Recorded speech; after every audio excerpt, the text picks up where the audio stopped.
Break time muna tayo.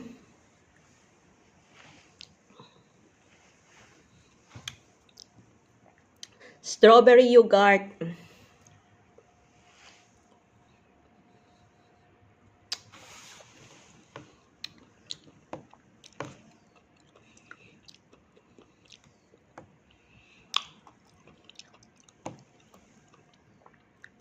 Dati hindi naman kasing bilog yung pisngi ko.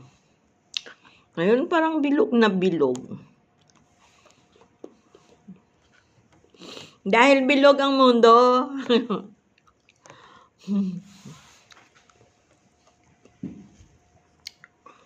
Alam nyo guys, kala nyo easy lang no. Kala nyo, siguro masaya ang buhay namin.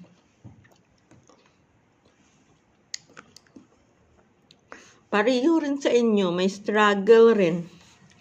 May struggle, and every life there is no perfect. May mga pagsubok tayo araw-araw in different ways kasi hindi baga yung problema mo, hindi ka pareho sa problema ko. Yung problema ng kapitbahay mo, hindi pareho sa problema mo. Kaya, the best way is chill lang. Kasi, ang problema ay dadaan lang yan. Dadaan lang yan, tapos, magkaroon ka niyan ng masolusyonan mo yan. Kasi kaya nga sabi ng sa sayings, 'di ba? There's no greater problem. mas malaki ang Lord kumpara sa problema na dumadaan sa buhay mo. Kaya stay strong and be brave. Don't let the problems govern you, but let it be governed by you, okay? And especially with the help of our dear Lord, di ba?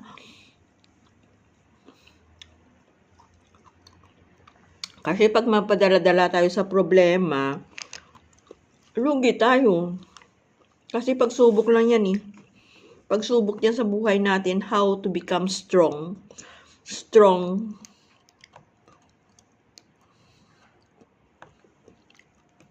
Kaya,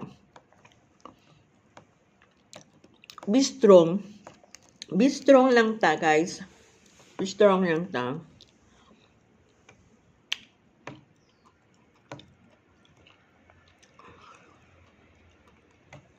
Kahit yung mga amo natin, kahit yung mga mayayaman, malaki rin ang problema nila niyan. Kasi, kagaya niyan, akala mo mahirap ka, marami kang problema, mas marami ang problema ng mayaman. Bakit nga ba? Lahat ng babayaran. Kasi, syempre, hindi sila kontento.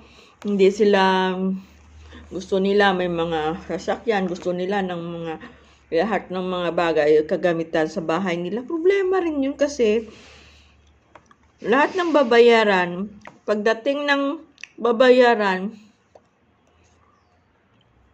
libo-libo rin lumalabas sa bulsa nila. Minsan wala pa yan sila ng pundo. So, kailangan nila maghanap ng mga paraan para kung paano nila mababayaran yung mga bayaran nila. Halimbawa, kung may mga sasakyan sila, syempre, grabe yung maintenance dyan. Sa atin naman yung mga mahihirap, syempre, yung isipin natin is the food, di ba? Yung paano tayo makabili ng gusto natin, parang ganun. So simple. Sipag lang. Kaya huwag kang mag-alala kung may mga problema ang dumadating sa'yo. Ano lang yan, level lang yan sa kung anong standard natin, di ba? Malalampasan mo yan. Tiyaga, sipag, ano lang yan tayo. Ano lang ba tayo, yung tawag na always think na pagsubok lang yan. Susubukan ka lang yan. Ma-overcome mo yan eh. Kasi, tawag nga pagsubok kasi testing lang baga. Testingan niya kung kakayanin mo or paano mo siya ma-overcome. Parang ganon. So, don't think deeper kasi lilipas lang yan sa buhay natin. Naniwala ba kayo? So, anyway, try ko lang kung sino ang magaling, sino ang matyaga, at saka sino ang magandang mag-comments, share, yung marami ang sharing. And, well, malay natin, di ba, i-bless tayo ni Lord.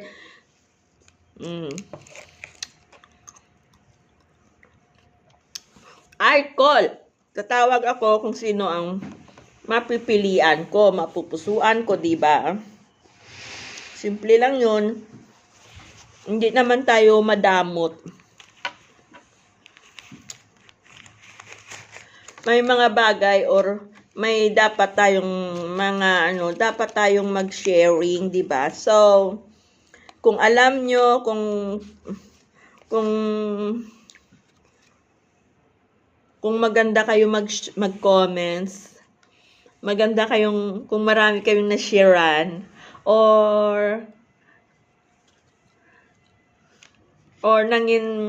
basta nagustuhan ko yung nyo, yung linapag nyo dyan, papasahan kita ng blessing. So,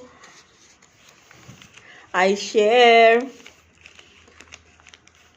Tingnan natin kung sino ang napupusuan ko o sino ang magandang matyagang mag-comment, mag-share at saka sa post natin. Bye-bye. To God be the glory. I love you all. God bless everyone. Oy, paano kaya mag-send ng star? Pa-send naman ng star. Hindi ko kaya yan naranasan ng magka-star sa aking wall.